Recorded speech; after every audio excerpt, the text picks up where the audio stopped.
who is the creator of life. God, that's right. I'm not confused. I don't live in confusion anymore. My mind has been called back to order. Because I'm surrendered to a lifestyle of recovery, right? So I just want to say thank you, Krista. Thank you, Remington, for being on the front lines. I was looking at 30 years in prison for sex trafficking, and it was a detective that believed in me, that let me go. Love set me free. Hallelujah. Thank you so much for believing in me.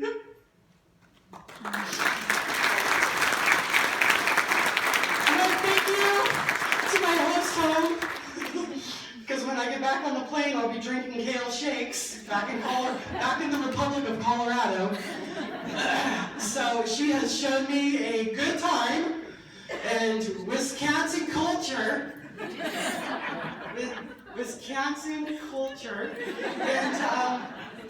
and Lisa's business has sponsored this today, and it takes a community of business leaders saying, this is the cause that we support.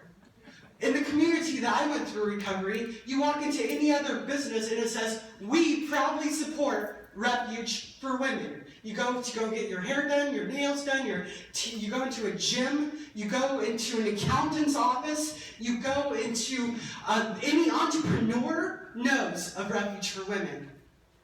It takes businesses partnering. It takes churches partnering. There's no less than 600 churches that were our partners, and it took no less than 400 volunteers to raise me back to life.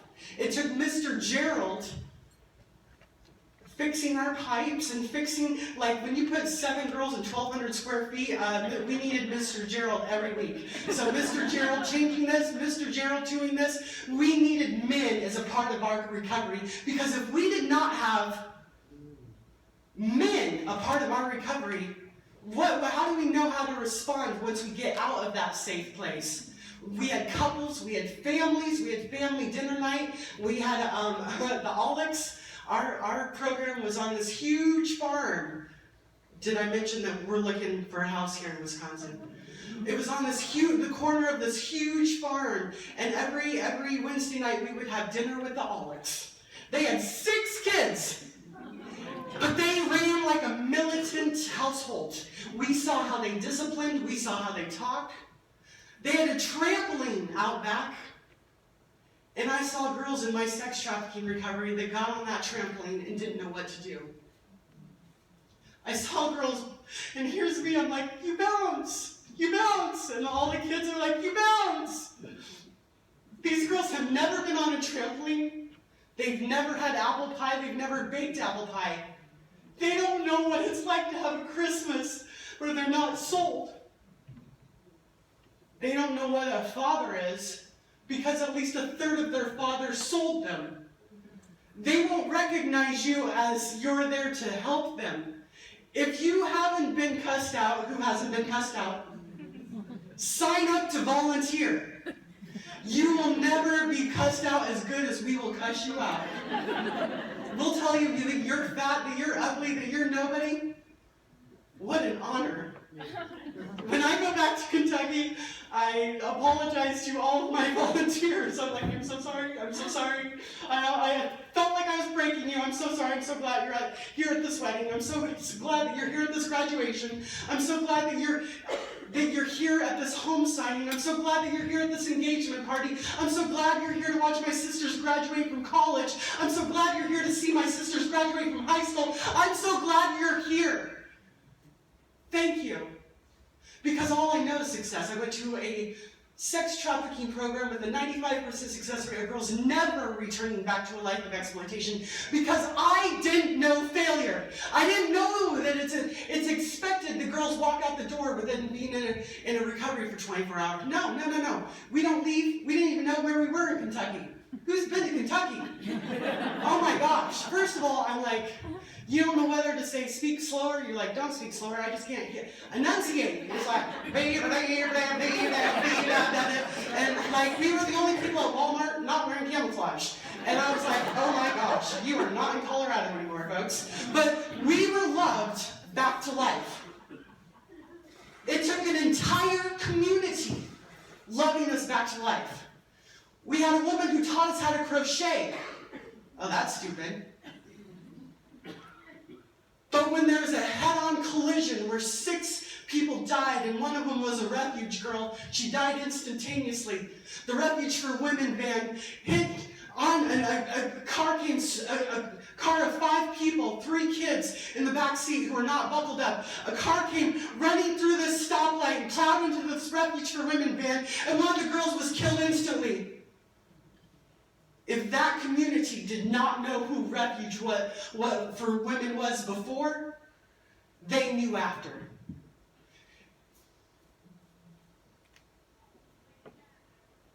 And there is no tragedy that is ever wasted. The entire community came around, and that woman who taught us how to crochet, so we had trauma on top of trauma now.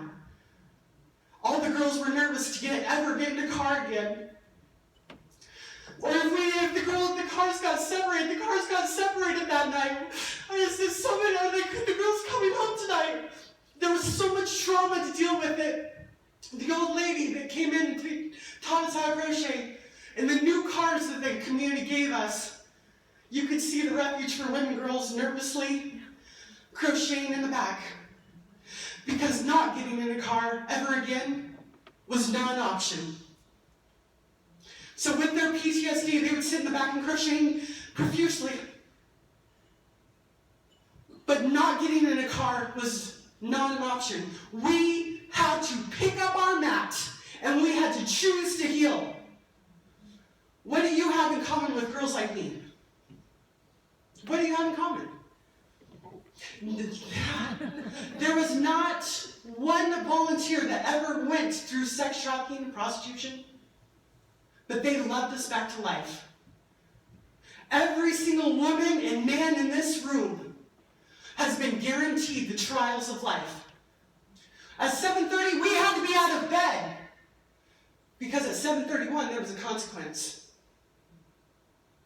At 7:30, we had to choose to heal, because that door swung both ways. You can walk out anytime you want.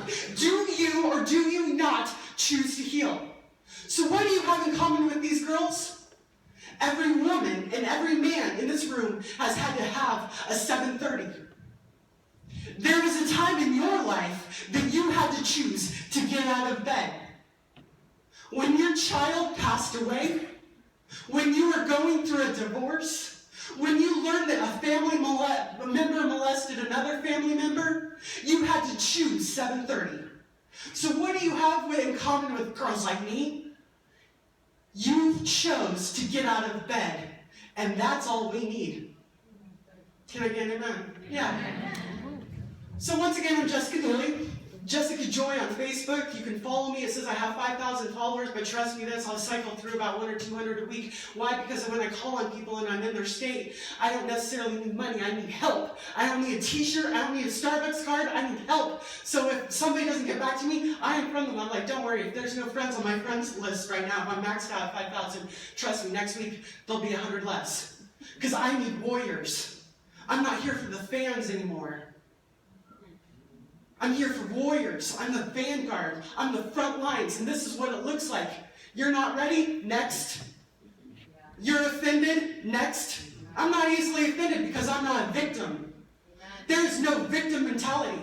Trust me, I'm in legislation. The feminists embraced me, the radical feminists, and I was like speaking at recovery one week and then speaking at feminist conference, and I was like, wait a minute. I'm like speaking out 2 sides of my mouth because I am not a victim. I choose recovery. The second that I walk in that door, I am victorious. I am chosen. I am set apart. We had on the front of our notebooks victim mentality, and it was called out. Victimhood, passive aggressive, enabling that behavior, boundaries, manipulation. We knew exactly what's up, and I will tell you, I'm victorious. So, I was born victorious. I was set apart 9 months before my birth. I was chosen, anointed, and appointed for this hour, this 11th hour. I was set apart 9 months before my birth. So in 1981, I made a debut. I still argue with how old I am. I'm like, I don't know. My dad and I were like, ask Siri. I have no idea. Because I didn't know my age, and I didn't know my name. So if you forget my name, that's cool. Jessica Joy on Facebook. I look like I'm angry because I'm standing in front of the Pennsylvania Capitol, and it says, "In God We Trust" behind me. And that was the day that I found out the pipeline of foster care was, through coercion of your taxpayer dollars, you were funding transgender operations on children. I was a little angry that day, so now my mom, she has a pillow. I called her yesterday to make sure. My mom now has a pillow with me looking angry in front of the Capitol. She's like, "I gotta sit on you." I'm like, "Go ahead, Mom." Because our relationship, it's mended. They're missionaries to the cartel. The apple don't fall far from the tree. I work in the state's biggest brothel. It's called the State House, where people are bought and sold every single day. I'm there to clean house. I've thrown so many sex buyers out of a brothel that you think that the State House intimidates me? Not at all. You don't have a backbone? Next door. I will go through this house until I find somebody with a backbone for such a time as this. I will take on the tech companies. I've spoken Verizon, Samsung, Hewlett-Packard, Apple. They all know my name because if you've heard of pornography filter legislation in 36 states, I'm the insane one behind that. If you've heard pornography did declare the national health care crisis, I'm the one behind that. Taking pornography from a freedom of speech question to a mental health question, which stimuli by the Supreme Court has been declared harmful speech. Stimuli is not protected freedom of speech. Is stimuli protected freedom of speech? No. I need to hear you say it. Is stimuli protected freedom of speech? No. So, exploitation is no longer going to be defended in my nation. As for me and my nation, we will not tolerate exploitation and call it female liberation. Why did my friends not survive your female liberation? I used to also be the Freedom of Speech Coalition lobbyist in Los Angeles County, so I know a little bit of what I'm talking about. When I stood up and I was at a hearing in LA, and these girls were saying how they were raped on porn sets. And I stood up and I said, "But did you cash the check?" The Adult Video Network was so proud that I stood up and said, "But did you cash the check? Did you choose this life? Did you choose exploitation? Did you choose to be a slave? Did you sign up for modern day slavery?" Yes, you did. My favorite hearing in West Virginia, if you can pull it up, is that when I knew that I was standing in front of the Senate, we were going to go down the blaze of glory because the Senate minority leader was not on board. They were going to push filters into study. What is the impact of pornography on children? You really need a research party for that? And going down the blaze of glory, they wouldn't let the constitutional lawyer speak because he has offended every single person in there. And I stood up and I told my story of, yes, I questioned, did you cash the check? And I'm here today to say that I cashed the check on the porn industry. I lost my family, I lost my friends, everybody was dead by 30. In less than 5 years, I've racked up nearly $1 million in healthcare costs. We are costing the economy one way or the other, and if I live in a society where it's okay and marketed to legalize sex slavery, 5 presidential candidates have made it their platform to legalize the sex industry. And when you legalize, keep it lower, when you legalize prostitution, you stop looking for survivors. When you legalize prostitution, you stop looking for survivors. And therefore, no one would ever fund a recovery like this. Well, the girls signed up for it. It's a viable option. How do I know it's a viable option? Because on my Facebook feed, I get video after video after video of, look at the college costs. And then it says, be a sugar baby. Look at the college costs. People are dying in student debt. Be a sugar baby. The college costs, sugar baby, socialism, be a prostitute. And the LGBTQ community, they're like, this is the best way that they can take care of themselves. If you would have told me when I was stuck in prostitution that this is the best way to take care of myself, and we're going to legalize this because you can't take care of yourself, I would have cried my eyes out. You think this is the best that I can do? You ain't seen nothing yet. I have a high school education. I am a registered Cherokee. Thank you, Don, for giving me this little today. Because I'm going to focus on the power of the pen. And I was like, oh, you gave me a pen. Thank you. So I am, if you want to go identity for a second, I'm a poor woman. I am only high school educated, and I'm a registered minority, and I'm homeless. No, I am changing the world. I made a choice to heal, and I made a choice to change the world. I have been homeless for 3 years. That's not how I see it. I've had Facebook followers take me in across the United States. I have families in every capital that love the tar out of me, and they'll walk through hell for this. They love me back to life.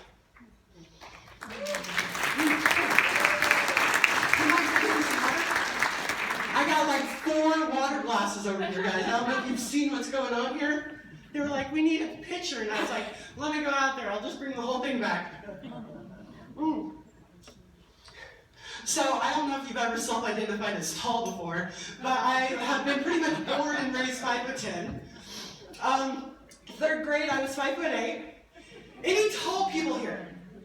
Anybody, people assume if you are tall, that you're a basketball player. If you are self-identifying as tall, you're put into volleyball. And I was like, man, this is an insult. I'm like, yeah, they're saving her for the 4th quarter. I'm like, let me be honest, they're never gonna put me in. So I was tall. I was just this tall. So I would never be a model. I'd never be in the WNBA. And Lord knows I'm half Czechoslovakian, so I'm going to age like a sack of potatoes, so no. I'm not, oh, she's naturally thin, no. This is a fight, man. But my DNA was created just this way and just this way. I had dreams and visions as a child. And as a predator, I loved dreams and visions of girls. God loves to give dreams and visions when you're a child, and so does the enemy. When I graduated from high school, I had a pen, and I had the power of the pen. I graduated from a small school. I was huge into starting movements. This is nothing new. I went back to my hometown a couple weeks ago, and everybody's like, she's so passionate. And my missionary leader is like, she's the same as she was back in the 80s. Like, she's not changed. This is the same girl. Nothing's changed. So those people who are 100%, as this detective knows, that's a gifting, not a curse. We were created to lead a movement. We were created to lead. Well, I'm melancholy compulsive, which means I will lead a movement whether somebody's following me or not. Like, I will march right off that ledge. But when I graduated from high school, they were going to read off what you did, what you're going to do whenever you graduate from high school. And they put, Jessica Neely, when she graduates from high school, she's going to take over focus on the family when Dr. James Dobson dies. People thought it was funny. Some people didn't think, oh my goodness, did she really? I was going to take over focus on the family when Dr. James Dobson died. See, there was something inside of me from childhood. There was a gift that was given to me that's irrevocable. There is no refund and return. Everything was based on my level of surrender. So I don't know if you know, before Melissa Milano made abstinence cool 2 weeks ago. How many of you know she's like, we're gonna stop, you're gonna abort our babies, but we're just gonna be abstinent. Well, liberals don't threaten me with a good time. We're gonna make it, abstinence is Hollywood's idea. This is hilarious. Well, back in the 90s, there was a little thing called True Love Waits, and I'm a nerd by default, so I was like, this is kind of easy. Abstinence is just, it's my gig. Yeah, sure, there's a movement for us nerds. Woo! So I was like, I'm going to talk about purity, and I'm going to be part of the True Love Waits movement. And I was in full-time ministry at the age of 19. I graduated from high school, went into like a seminary on steroids, went straight into full-time ministry in Northeast Denver, Colorado, and then onto a church plant in Estes Park, Colorado. How many of you have been to Colorado? Yeah. I didn't realize what I had until I had to do legislation and yeah, okay. She's like 10 minutes. Oh, I can do this. Okay, so I go and I'm super huge speaking about purity. And I'm supposed to speak on Wednesday at the YMCA of the Rockies about purity. And on that Sunday, Easter Sunday, I go out to my car, and guess what happens? I get randomly and violently raped. I'm going down the checklist, because back in the day, if you were raped or molested, it was the girl's fault, right? And I go down the checklist. I didn't flirt with anybody. I didn't have short skirt, high heels. I'm built like a linebacker. Like, I didn't deserve this. And I hear the cricket ringtone. Da-da-da-da-da-da-da-da. I haven't had a ringtone on my phone for 5 years. The sex buyers are calling. Make them stop. I don't deserve this. How many of you have said that about your life trauma? I followed all the rules, I obeyed it, I did everything right, and I don't deserve this. So what did I do? Nobody taught me about liberation, but I was like, I'm going to make men pay.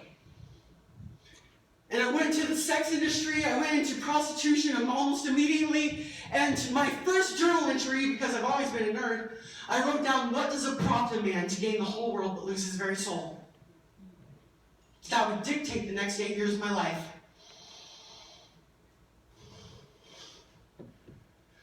So I started running a brothel in Denver. I didn't know it was a brothel. I just knew from ministry, team work, made the dream work. Yeah, girls, come on in. Let's all work together. And I don't know if you know anything about exploitation, but you can't have your cake and eat it too.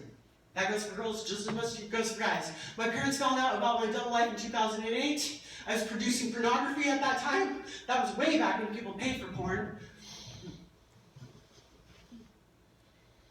I went to Hollywood.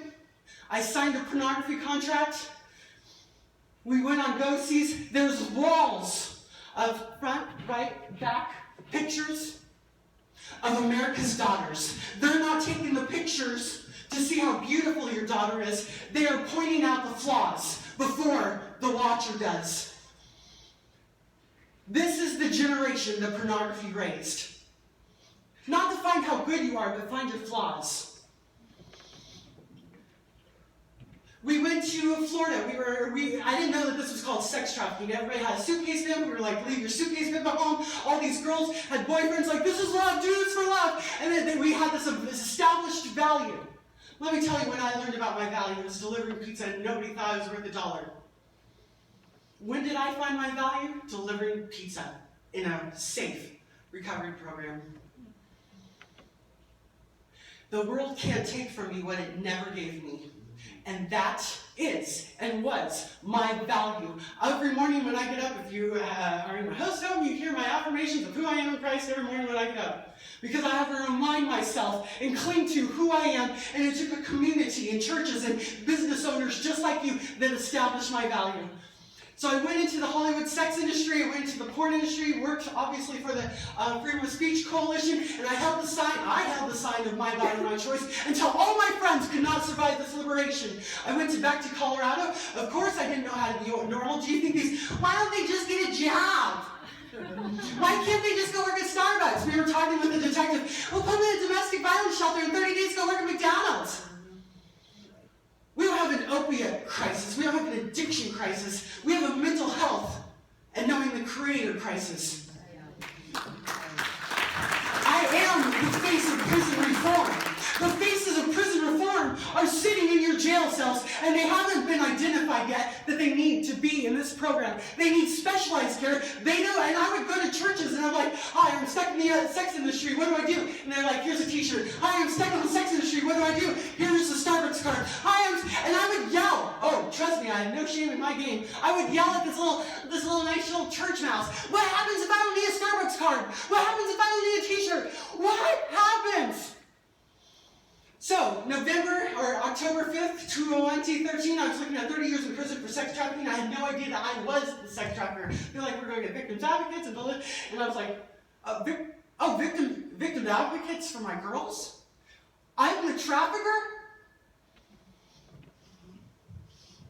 We are no different than third world countries. I'd be in Florida at the port. It was right after the stock market crash. All the girls are bawling and crying, and the makeup artist was looking for who's done crying. I look out in the parking lot, and who's the drivers of these girls? Their parents. They're here to save the house. They're here to save this. They're here to save. Why are we any different than third world countries when they are so a daughter that they can sell. We are no different. Why is exploitation tolerated, glamorized, and promoted in my country? Not on my watch. I would sing in the bathroom and listen to Kayla, my deliverer's coming, I never knew what my deliverance would look like. I never knew that my deliverance looked like surrender. So whenever I was surrendering to a program, I cut off my hair, I cut off my nails, because I thought that's what surrender was. How many of you thought that you knew what surrender? Oh, here's surrender. I don't know where Kentucky is, but I'm getting there. I'm going to drive to Kentucky. They took my suitcases, they went through, and I'm sitting there, and I'm standing back, and they're taking out things, and I go, wait.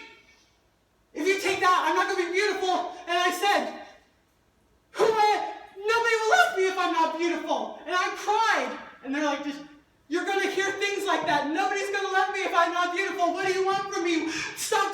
Don't hug me. Don't touch me. They don't know. They're stuck in fight, flight, or freeze. When I went to my recovery, an entire community came rushing in.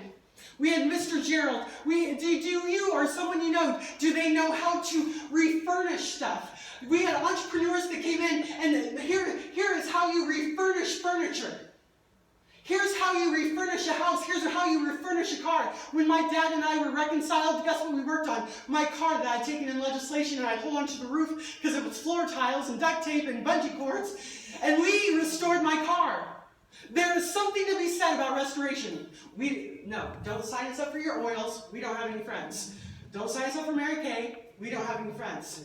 We need to be restored. We need, you or someone you know knows in-kind therapy, art therapy. You know somebody who's incredible at networking. You know somebody who has a flamboyant personality. You go onto your event page in Milwaukee, you put on the causes, and then you're going to see in Milwaukee all the events that are coming up. You need somebody that says, okay, I'm going to call that. Hey, can we set up a booth? I'm going to call them. Hey, can we set up a booth? I'm going to be there to set up a booth on Tuesday, set up a booth on Saturday. There's 3 events on Saturday. Hey, can I set up a booth? I'll be there at 9, I'll be there at 3, and then we're going to another event at 6. We need awareness.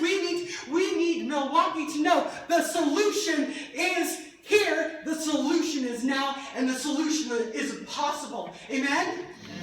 So board members, pro bono lawyers. While I'm working with lawyers, I found out that most lawyers are required to work pro bono. So don't feel shy. Like we need criminal records washed. We need family lawyers. We need everybody. Okay, local events, networking, board members, business sponsors, pro bono.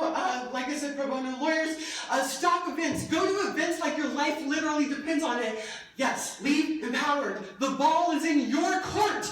I leave you with the solution. Now run. She will come and educate your teenagers, your youth, your private schools, radio stations. Get her seen. You be seen. Every single person in this room has had a 7:30. Share. Is this or isn't this not my calling? You are called to set the captives free. You were called to be the voice of the voiceless. Is this or is this not for my family? Absolutely. Is she hearing from God? Absolutely. This is the now, and this is the 11th hour, and we are called to rush in to be the front lines, and there are so many Jessicas waiting on the other side of your first time obedience. Whoa, okay. I'm just making sure I got everything. So much here. I used social media. I used sobriety. I had to keep the girls sober. I got them addicted to money. And when I went into sex trafficking recovery, I met other girls that were kept sober. How do we do this sober? And I would tell them, stare at the money. Anybody heard of Instagram? What do you think Insta-famous means? We have raised a culture of young ladies that know only 2 options, be sexable or invisible. If we do not equip our young ladies, who will? You have daughters to raise. You have daughters to inform and daughters to educate. The Insta-famous is this. You want female liberation? Be a detective. Be a doctor. My mom never raised me to know about and be aware of my looks. My parents were always leading a movement. Raise your daughters to know that their value does not diminish at 30. When I see, oh, pageants, I want to go run and grab your daughter off stage. Don't brainwash this culture and this generation. I'm going to raise a Xenia warrior princess. She's going to have a little spike helmet, and I'm going to go, hey, every morning. We are Spartan women. We are raising Spartan men. Protect that woman. I celebrate being a woman. I got a pedicure yesterday, and boy, I didn't fight that one down. Thank you so much, Lisa. I celebrate, do they call it gender now? No. I celebrate being a woman. Being a woman is awesome. Being a minority, awesome. I am accomplishing more in this, on this side of life than I ever thought. That I thought my great days were behind me and not in front of me. How about you? It's time to talk to your pastor. It's time to talk to your youth pastor. I have 7 months before I'm supposed to be in legislation. I do teen conferences. Contact me. I want to be a part of awareness. If you or someone you know those trophy wives, that's actually a gift of God. Keep that trophy wife so busy that she has no idea. She is spinning. She's not going to spinning class. She is spinning from all of her events. God has called you to the front lines now. Men, you are a part of the solution. I love men. I love guns.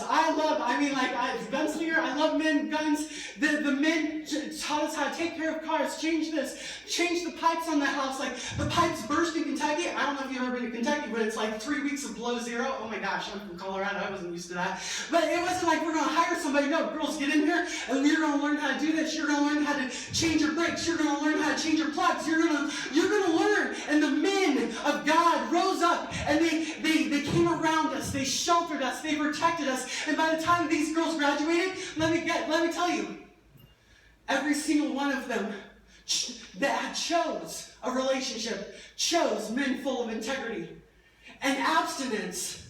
Every single girl that went through my program in 18 months waited for marriage. Every single girl I know they're buying houses 5 years later. They're finishing school 5 years later because we had a community just like you. If you can't afford $3 a week, then you have a personality. You don't have a personality? That's cool. You can drive us to go get our IDs. This is an introvert's playground. I love you, and I'm passing the baton to you, and I am so grateful that you came today. It wasn't by accident. I want to say that you are empowered, that you have a pen in front of you on that table. I want you to get those pens. I want you to write down your ideas. If she's busy and can't talk today, hand it to her, slip it to her. Just slip her I can help get rides. I can help with jobs and job placement, job readiness, Dave Ramsey Financial Peace University. I have my bank and we'll teach financial courses. I can get girls to interviews. I can do this. I can do ... If God's giving you a car, use your car. If God's giving you time, use your time. Use your gifting. Do you know how to set up an Etsy store? Teach us how to set up a store. Like when we graduated, we all had stores. We made fun of the craft lady until we all had crafts. And that creativity that was birthed inside of me, I now use in legislation. There is no. I'm like, I can figure that. Okay, so I'm creative. But it took a tribe like you teaching me to be creative. There is no failure. There's just, I'm doing it wrong. You have the solution. It's a pin on you have the pin that can change everything. If you can't go, send. And if you can't send, go. Talk to your pastor. Who do you know? Who's in your network? Thank you so much for your time. There's a booth, there's a table, question and answer. We did that last night. We have an awesome volunteer that she did paddle boarding and English tea. Like God used the gifts that were in her hand. She connected us to a pastor that let us in last minute last night. You know somebody that knows somebody. What is in your hand? Thank you.